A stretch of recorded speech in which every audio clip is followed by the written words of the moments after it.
नमस्कार, आप देख रहे हैं नवभारत न्यूज़ चैनल 24x7। दर्शकों, कल जम्मू कश्मीर के चीफ मिनिस्टर उमर अब्दुल्ला साहब जम्मू पहली बार आए जब सरकार बनी, तो उन्होंने बहुत सारे आश्वासन जम्मू कश्मीर के लोगों को दिया कि उन्होंने कहा है कि हम दोनों खित्तों के साथ पूरा इंसाफ करेंगे और दोनों खित्तों की डेवलपमेंट करेंगे।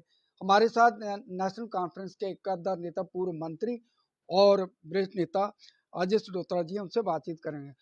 सडोत्रा साहब, आपका बहुत बहुत स्वागत है। सडोत्रा साहब, जिस तरह से कल उमर साहब आए और उन्होंने जनता को संबोधित किया, अपने कार्यकर्ताओं को भी संबोधन किया और उन्होंने बहुत सारी बातें की और उन्होंने कहा है कि हम जम्मू खित्ते और कश्मीर खित्ते के साथ पूरा इंसाफ करेंगे। क्या कहेंगे इसके ऊपर आप?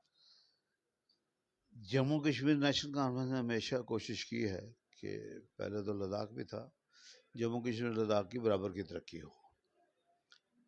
और मैं थोड़ा पीछे जाना चाहता हूँ, 1996 की बात है, जब हमारी गवर्नमेंट बनी फारूक अब्दुल्ला साहब की क़यादत में। तो उसमें अगर आप देखेंगे कि हमारे 4 MLA जीते थे जम्मू से, जम्मू डिस्ट्रिक्ट से, और 8 मिनिस्टर बना दिए थे जम्मू डिस्ट्रिक्ट से। और अगर आप लद्दाख की बात करें तो उस वहाँ लद्दाख में हमने पार्लियामेंट मेंबर दे दिया, हमने वहाँ 2 मिनिस्टर बना दिए, 1 करगिल से बना दिया। मतलब हमने हमेशा कोशिश की है कि जम्मू कश्मीर लद्दाख की बराबर की तरक्की हो। आज उमर अब्दुल्ला साहब बने हैं, मुख्यमंत्री बने हैं। उमर अब्दुल्ला साहब इलेक्शन में भी कह रहे थे, कल भी उन्होंने कहा, पहले भी उन्होंने कहा, फारूक अब्दुल्ला साहब ने भी कहा कि हम जम्मू कश्मीर की बराबर की तरक्की चाहते हैं। वोट की बात तब तक थी जब इलेक्शन होनी थी। जब इलेक्शन हो गई तो वो चीफ मिनिस्टर जम्मू के लोगों के भी हैं, कश्मीर के लोगों में, जिन्होंने वोट दिया उसके भी हैं, जो नहीं दिया उसके भी हैं। तो लिहाजा उन्होंने साफ अल्फाज में कहा कि मैं जम्मू कश्मीर की एक तरक्की चाहता हूँ और इसमें वोट दिया नहीं दिया वो कहीं आड़े नहीं आएगा। सडोत्रा साहब, जिस तरह से कल उन्होंने कहा कि ये अफवाहें उठा रहे थे जब सरकार अभी बनने वाली थी, तो कह रहे थे कि जम्मू के साथ अब बेइंसाफी होगी, तो उन्होंने एक करके दिखाया कि जम्मू के 3 जो है मिनिस्टर, उन्होंने एक डिप्टी चीफ मिनिस्टर बनाया और 2 मंत्री बना दिए। उन्होंने कहा है कि मैं बराबर, मतलब कि अभी कोई किसी के साथ हमारा कोई वो डिप्टी सीएम के बारे में कह रहे थे कि मेरा कोई परिवार का रिश्तेदार नहीं है, फिर भी हमने पूरा इंसाफ किया। क्या कहेंगे? सर जी, मैंने कहा कि हमेशा नेशनल कांग्रेस की कोशिश रही है कि जम्मू कश्मीर को बराबर की तरक्की का मौका मिले। और मैंने आपको 96 की बात इसीलिए सुनाई। तो ये कोई नई बात नहीं है नेशनल कॉन्फ्रेंस के लिए कि हमने कोई नई बात की। ये नेशनल कॉन्फ्रेंस के अपने प्रोग्राम में, मंसूबे में है कि हमने जम्मू कश्मीर को यूनाइट रखना है, उसके लिए दोनों खितों की बराबर की तरक्की करनी है। स्टेटहुड का दर्जा जो है था, वो पहला मुद्दा था। स्टेट कैबिनेट में पास भी हो गया और एलजी ने भी मोहर लगा दी। आपको लगता है कि आने वाले समय में स्टेटहुड मिल सकती है, जिस तरह से एलजी की भी मोहर लग चुकी है? इसमें मोहर की कोई गुंजाइश नहीं थी। आप पता नहीं कौन सी मोहर की बात कर रहे हैं। मतलब कि एलजी ने मंजूरी दी। मैं आपको ये कह दूं कि जो स्टेटहुड का मसला है वो भी हमारी प्रायोरिटी पर है। हमने कहा है कि हम स्टेटहुड जो है उसके लिए गवर्नमेंट ऑफ इंडिया से बात करेंगे, उनको कहेंगे वो स्टेटहुड हमें बहाल करनी चाहिए, क्योंकि जम्मू कश्मीर जो है बड़ी सेंसिटिव रीजन है, बड़ा सेंसिटिव स्टेट है। तो इसको आप यूटी के जरिए अगर रूल करना चाहें तो मेरा ख्याल बड़ी मुश्किलातें आती हैं। तो इसको, इस जम्मू कश्मीर खित्ते की सेंसिटिविटी देखते हुए इसको जल्द से जल्द स्टेटहुड का दर्जा मिलना चाहिए, ताकि लोगों की मुश्किलात को हल किया जाए। पिछले 10 साल से लोगों की मुश्किलात बढ़ी है, कम नहीं हुई है। जम्मू कश्मीर के लोगों को आपसे, एनसी से जो नए मुख्यमंत्री आए हैं और कांग्रेस और एनसी के साथ ये गठबंधन है, काफ़ी उम्मीदें हैं। जिस तरह से बहुत सारा मुद्दा, सबसे पहले तो मेन मुद्दा है कि जो व्यापारी तबका है वो कहता है कि दरबार मूव जो है बंद किया गया, उसको बहाल करना है। दूसरा स्मार्ट मीटर की बात है। तीसरा जो बेरोजगारी की बात है।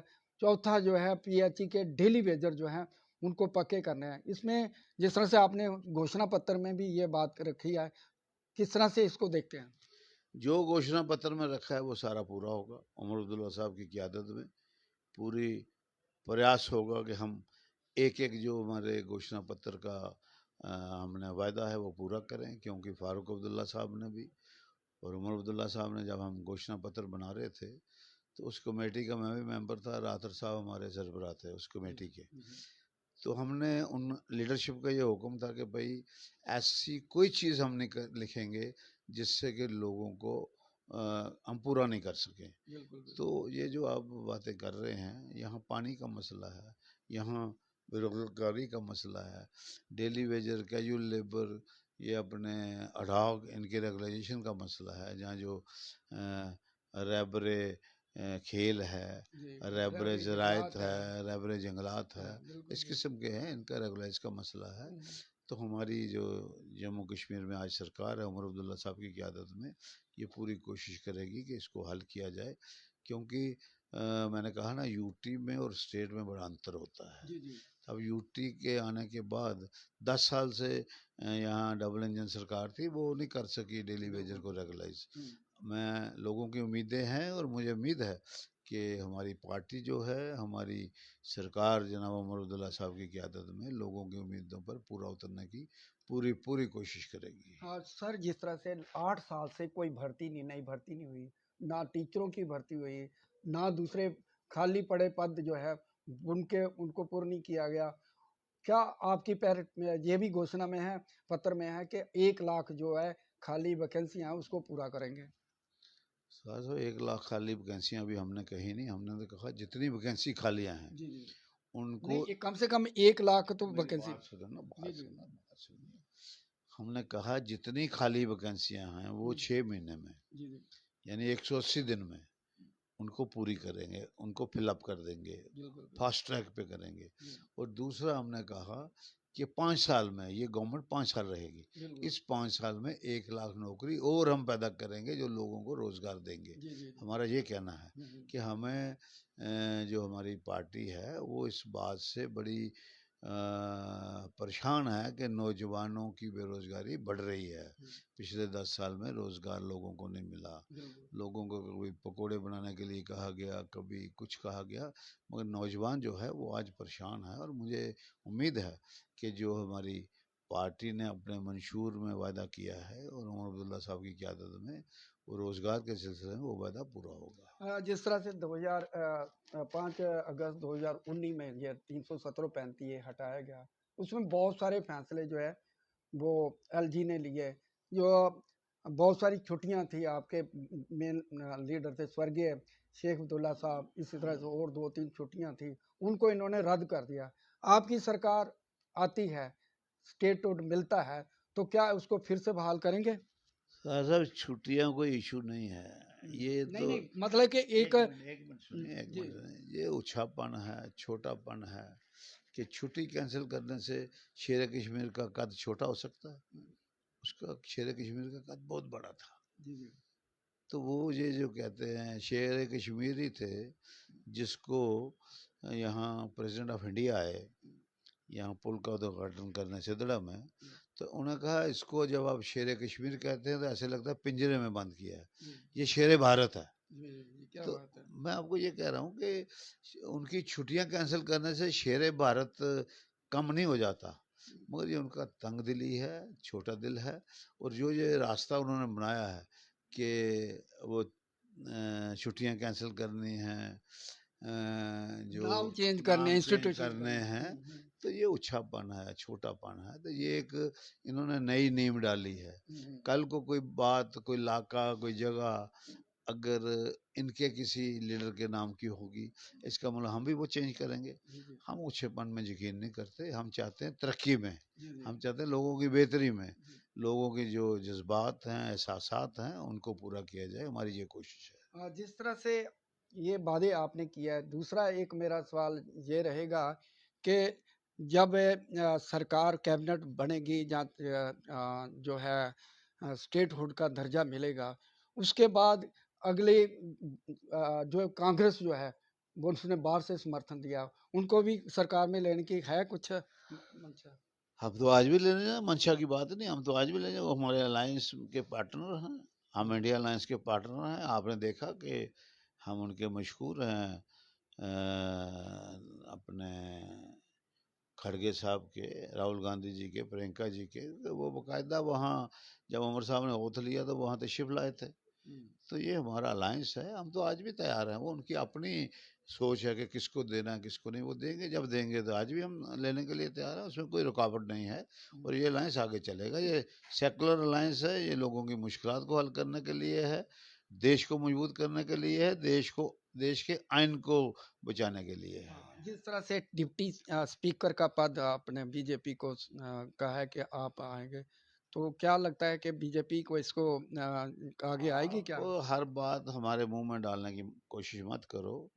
जब फैसला होगा आपके सामने आ जाएगा। तो कितनी उम्मीदें हैं हम आज जब नई सरकार से, लोगों को जिस तरह से आपने वादे किए हैं सारे, क्या आप उसके ऊपर पूरा खरा उतरेंगे? बिल्कुल खरा उतरेंगे। उमर अब्दुल्ला साहब ने आगे भी 6 साल सरकार की, बड़े अच्छे ढंग से की और लोगों की मुश्किलात को हल करने की कोशिश की। उस वक्त भी हमारी अलायंस गवर्नमेंट थी, उमर अब्दुल्ला साहब की कांग्रेस के साथ गवर्नमेंट थी। तो आज लोगों ने मैंडेट दिया है, और ख़ासकर जो मैंडेट दिया है जम्मू कश्मीर में, मुझे उम्मीद है कि ये जो नेशनल कॉन्फ्रेंस के ऊपर लोगों ने भरोसा जताया है, फ़ारूक अब्दुल्ला और उमर अब्दुल्ला साहब पर भरोसा जताया है, मुझे उम्मीद है कि उस भरोसे को और ज़्यादा मजबूत करने के लिए जो उनकी मुश्किलात हैं, जो जो हमारे मंशूर में हमने वायदे किए हैं, वो पूरे करेंगे। लास्ट क्वेश्चन सर, इलेक्शन हुआ, आप भी खड़े थे इलेक्शन में, दूसरी तरफ श्यामलाल शर्मा भी थे। कहाँ कमी रहेगी कि जो है इलेक्शन में जो है आप पीछे रह गए?